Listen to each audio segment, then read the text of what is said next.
आखिरकार अतीक अहमद के बेटे अबान अहमद की मौत की असली सच्चाई सामने आ ही गई। ऐसा खुलासा हुआ है आबान की मौत में कि आपके भी सुनकर पूरी तरीके से होश उड़ जाएंगे। और जो लोग आबान की मौत को सिर्फ एक्सीडेंट समझ रहे थे, उनका तो इस खुलासे को सुनकर पूरी तरीके से दिमाग घूम जाएगा। और मैं आपको इस वीडियो में यह भी बताऊंगा कि अली अहमद और उमर अहमद जेल से कब बाहर आएंगे। जी हाँ, ऐसी भी खबरें हैं कि उमर अहमद और अली अहमद जेल से बाहर आ सकते हैं।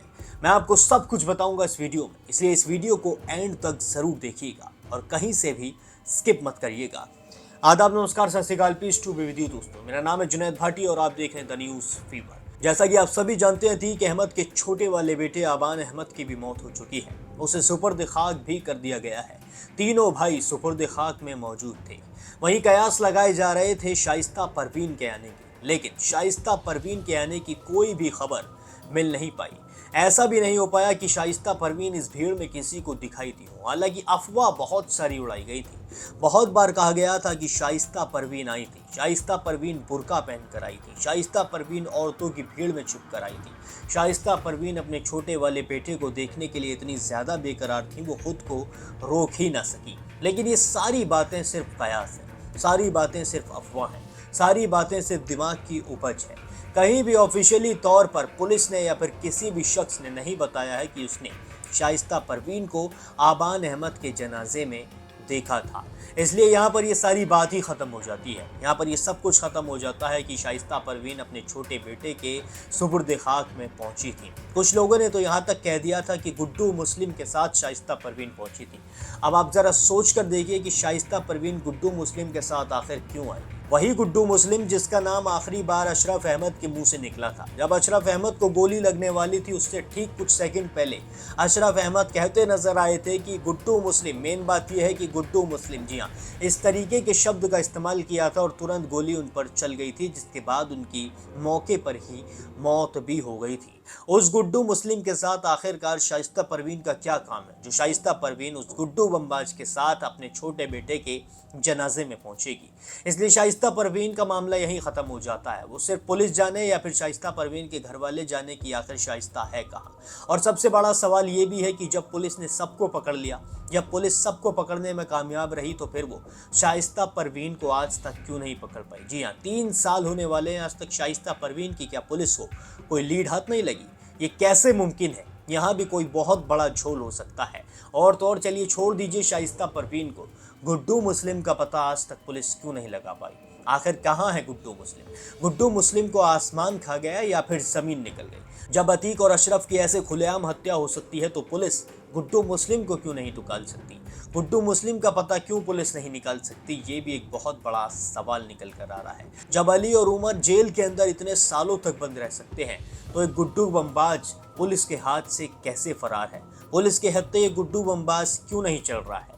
आखिर इससे भी तो बहुत सारे सवाल पुलिस को करने हैं। इसके पास भी तो बहुत सारे राज छुपे हैं। इसी का नाम तो आखिरी बार अशरफ अहमद ने लिया था। तो फिर गुड्डू मुस्लिम को पुलिस आज तक गिरफ्तार क्यों नहीं कर पाई है?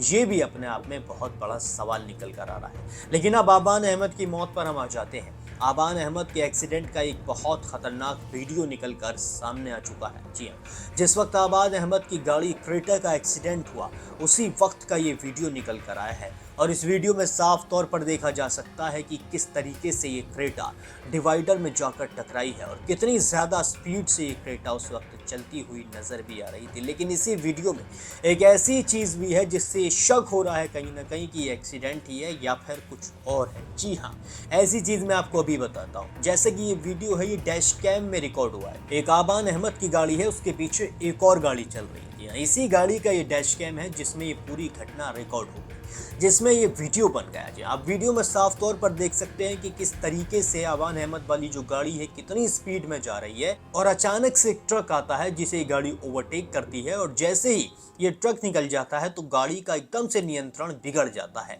गाड़ी धीरे धीरे लेफ्ट साइड में जाने लगती है। लेफ्ट साइड में मिट्टी के खेत भी है। जी हाँ, मिट्टी है, उसके बाद खेत है, उसी साइड में ये गाड़ी जाने लगती है। लेकिन ये गाड़ी खेतों में नहीं जाती है और ज़्यादा लेफ्ट नहीं जाती है, बल्कि सीधे जाके डिवाइडर में टकरा टकरा जाती है।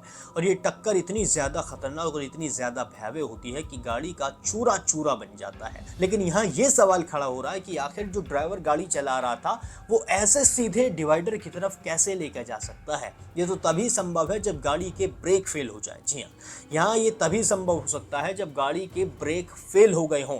क्या फिर आबान अहमद की गाड़ी जो थी उसके ब्रेक फेल थे क्या? क्योंकि यहाँ पर ब्रेक लगने जैसी कोई भी चीज़ नहीं दिखाई दी है। गाड़ी सीधे सीधे एकदम जाके डिवाइडर में टकरा गई है। ना गाड़ी ज़रा सी स्लो हुई है, ना गाड़ी को मतलब रोकने की कोशिश की गई है।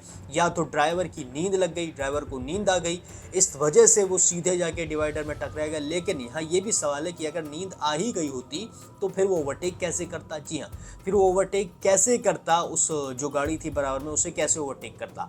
और यहाँ पर अगर ये गाड़ी थोड़ी और लेफ्ट हो जाती, जी हाँ, अगर थोड़ी और लेफ्ट हो जाती तो ये मिट्टी में चली जाती और खेतों में उतर जाती। एक्सीडेंट तो तब भी हो जाता, लेकिन वहाँ पर जो मिट्टी थी उसकी वजह से इतनी ज़्यादा चोटें नहीं लगती, जान बच जाती। लेकिन ये जो डिवाइडर था, ये पत्थर का डिवाइडर था, इसमें जाके जब गाड़ी टकराई और इतनी स्पीड से टकराई तो फिर एकदम से फोर्स वहाँ लगा और गाड़ी का एकदम चूरा चूरा बन गया और अंदर बैठे शख्स की मौत भी हो गई। लेकिन अगर इस गाड़ी के ब्रेक फेल थे तो फिर ये ब्रेक फेल कैसे हुए? अब ये भी बहुत बड़ा सवाल निकल कर आ रहा है। जी हाँ, अब इसी वीडियो के बाद से लोगों ने और ज़्यादा कयास लगाने शुरू कर दिए हैं कि आखिर आबान अहमद की मौत सच में एक्सीडेंट है या फिर इसके पीछे कोई बहुत बड़ी साजिश, कोई बहुत बड़ी वजह हो सकती है। क्या किसी ने जो अतीक अहमद का दुश्मन है, जो अतीक अहमद के परिवार का दुश्मन है, उसने इस कांड को करवाने की कोशिश की है?